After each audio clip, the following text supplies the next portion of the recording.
Tapi kakara oge nepi kana lodong aya jalma leluncatan tina ungkun.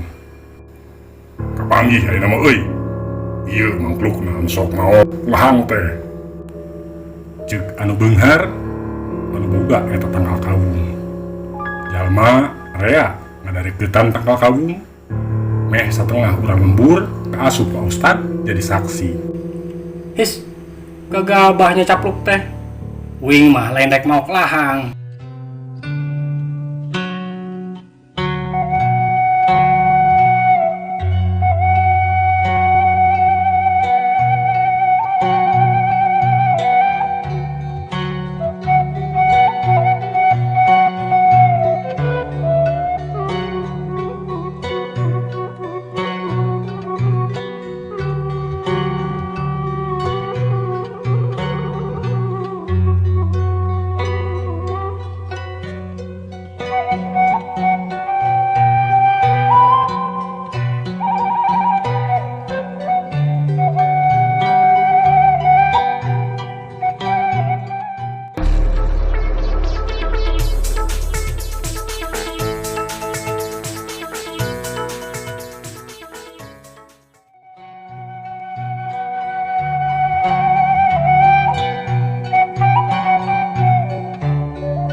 Di batas lembur jeung leuweung pernah tangkal kawung teh. Tangkal kawung biasa saja nama. Biasa jangkungna, biasa gedena, biasa injuk jeung carulukna. Ngan keur urang lembur mah tangkal kawung eta leuwih kawentar batan tatangkalan naon wae oge. Kawung kabayan katelahna teh. Buka iraha eta tangkal kawung teh jadina da urang lembur anu pangkolotna seperti Abah Suhadma anu umurna geus 82 tahun. Apalna kana tangkal kawung kabayan teh bisa gede kitu. Ngan ceuk dongeng anu tatalepa pikolot ka budak eta tangkal kawung teh anu baheula ditaekan ku si kabayan. Nah, kieu pisan dongeng nama. Si kabayan teh jalma masyarakat heurepakeun pungsat bahan lain bobohongan, tapi henteu aya urang lembur anu malire kaasup anu pangbeungharna anu boga tangkal kawung di wates lembur teh. Lantaran lapar karunya ningali anak pamajikan sabaraha poe henteu karaban sangu nya si kabayan kukurlingan neangan sugan aya bebeutian anu bisa dirabut atawa bumbuahan anu bisa diala. Basa nepi ka handapeun tangkal kawung, nyeh si kabayan seuri aya lodong ngagantung sigana pinu kulahang. Lumayan lamun dijual ka pasar mah bisa dibelikeun beas jeung sameuleun. Si kabayan naek kana sigai, tapi kakara oge nepi kana lodong aya jalma leluncatan tina ungkun. Kapanggih ayeuna mah euy. Ieu mangklukna anu sok maot lahang teh. Ceuk anu beunghar anu boga eta tangkal kawung. Jalma rea ngadareketan tangkal kawung. Meh satengah urang lembur kaasup Pak Ustad jadi saksi. Turun euy, bisi dibaredogan keh. Si kabayan leuwaseun sanya nama, tapi rikar nembalan. Pokna teh. His, gagabahnya capluk teh. Wing mah lain rek mau kelahang. Rek naon atuh eta naek kana sigai. Wing mah sakadar ngayakinkeun nah bener tina tangkal kawung ieu teh aya jalan ka sawarga saperti lapat anu katarima ku Uing. Jalma rea silih pelong henteu kabuktian si kabayan mau kelahang teh. Kitu dongeng nama. Ngan sakitu da dongeng saterusna mah aya sabaraha versi. Aya nyebutkeun si kabayan terus naek ka puncer kawung ngaleungit lebah pucukna. Aya nyebutkeun si kabayan terusna jadi kuncen anu nangtukeun saha-sahana anu geus manjing jeung cukup pasaratan pikeun ka sawarga. Duka sabaraha abad kaliwat kata dongeng teh kajadianana. Duka henteu kungsi aya di kieuna kajadianana mah. Saukur dipapantes di sisieup saperti urang Minang nyaritakeun kaba, saperti urang Sunda nyaritakeun sasakala. Ngan anu jelas pikeun urang lembur kuring kaasup kuring sorangan percaya pisan kana kaahengan kaung kabayan. Malah anu getol ibadah atawa anu bager ka batur mah boa ngarep-ngarep aya ilapat atawa aya anu ngabejaan yen dirina geus waktuna pikeun naek kana tangkal kaung kabayan teh. Saha atuh anu teu kabita ku sawarga, tempat endah, tempat sakabeh panca indra ngarasakeun kasugemaan. Tempat sakabeh anu percaya mah mika hayang langgeng di jerona. Teu aya anu apal saha kuncen kaung kabayan ayeuna. Da cenah kuncen teh nyumput dinu caang nyamuni bari katingali. Ngan lamun aya jalma pinilih anu geus manjing ka sawarga beja teh tatalepa duka ti saha mimitina. Ari anu kapilih pikeun ka sawarga henteu diwatesan pacabakan atawa pakaya. Mang Suadma saukur buruh ngabedu, Pakanta pangsiunan polisi, Aki Sanuri tukang ngon meri, Paramdan mah anu pangsiunan mantri, Mangacih tukang surabi, Nurubi Ahmad anu gaduh 5 pabrik kerupuk. Basa Pasumitra naik ka sawarga oge kitu kajadianana. Ujug-ujug jalma salembur apal atuh sararea juljol narapungan anu ngarasa boga dosa ka Pasumitra pok deui menta dihampura bari ngaguk-guk. Atuh Pasumitra kasaha-kasaha ngabagiakeun. Teu oleh gede hampura bari anjeunna oge pok deui menta dihampura. Raja kayana satengahna diwariskeun ka barudakna, anu satengahna deui mah diwakafkeun pikeun ngadegkeun madrasah. Anu ketir mah basa jajab ka tangkal kaung kabayan teh ti bumi Pasumitra nepi ka wates lembur anu aya tangkal kaung teh. Jalan satapak teh ngadadak ngalegaan, palening, bersih, sajajalan, sholawat, jeung kalimah thayyibah, usapan kasadaran anu panjerona. Eta we anu ceurik henteu kaampeuh ti ditu ti dieu. Ceurik anu bunga, ceurik anu kagagas, atuh tangkal kaung teh katingalina teh cahayaan. Aya ku endah, inyuk jeung carulukna. Basa Pasumitra naek satahap demi satahap kana sigai, jep we jempe urang lembur teh. Mega bodas ngadingding ngahalangan moreretna panempoe. Angin aya ku rintih. Pasumitra imut basa nepi ka puncer kaung.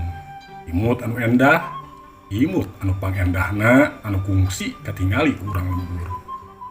Terus selaunan awak nang ipisan seperti cahaya terus hilang tanpa karana.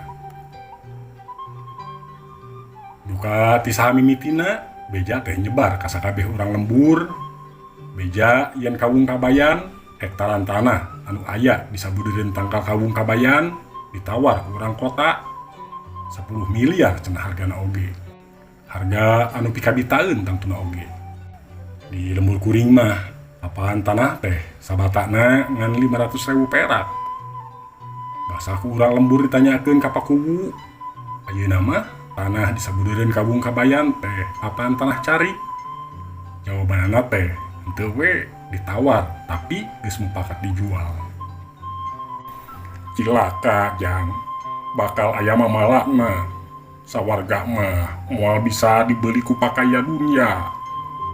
Cek Abah Ihin basa kuring salat di tajug sisi sawah. Abah Ihin teh marebot eta tajug leutik. Tapi ari sore mah mueuh rame da barudak dialajar ngaji ka Mang Asep. Apaan saur pakubu hasilna kanggo ngabeayaan pangwangunan lembur urang, Bah? Abah Ihin teu nembal deui. Saminggu ti harita tanah anu dibeli ku urang kota teh dipager kawat, anu ngadegkeun bangunan berang peuting teu reureuh, anu gawena sawareh urang lembur, rareana mah daratang ti lembur sajen. 3 bulan ge ngadeg tempat wisata, aya penginapan, Situ tempat paparahuan, pemancingan, playing pop, karaoke, jeung duka naon deui. Ngan wisata anu utamana anu pangmahal nama Kawung Kabayan teh berlibur surga. Cenah cek dina brosurna oge. Cek beja mah 500 juta mayarna saurangna teh. Tang tuwe anu wisata kadinya mah lain jalma jore-jore.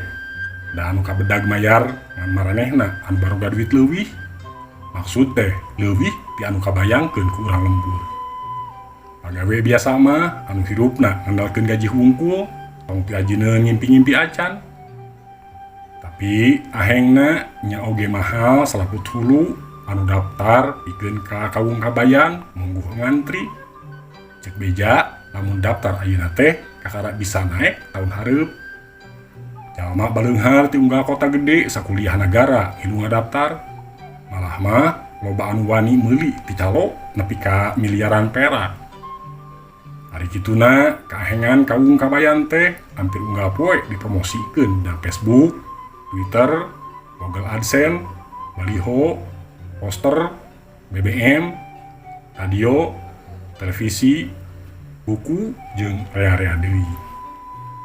Terus nama aya kepercayaan saha-saha anu boga rencana bikin wisata naik ka Kawung Kabayan bakal katingalina jadi jelema bageur, bener, pinter, asih, ngasuh, jeung ngasah.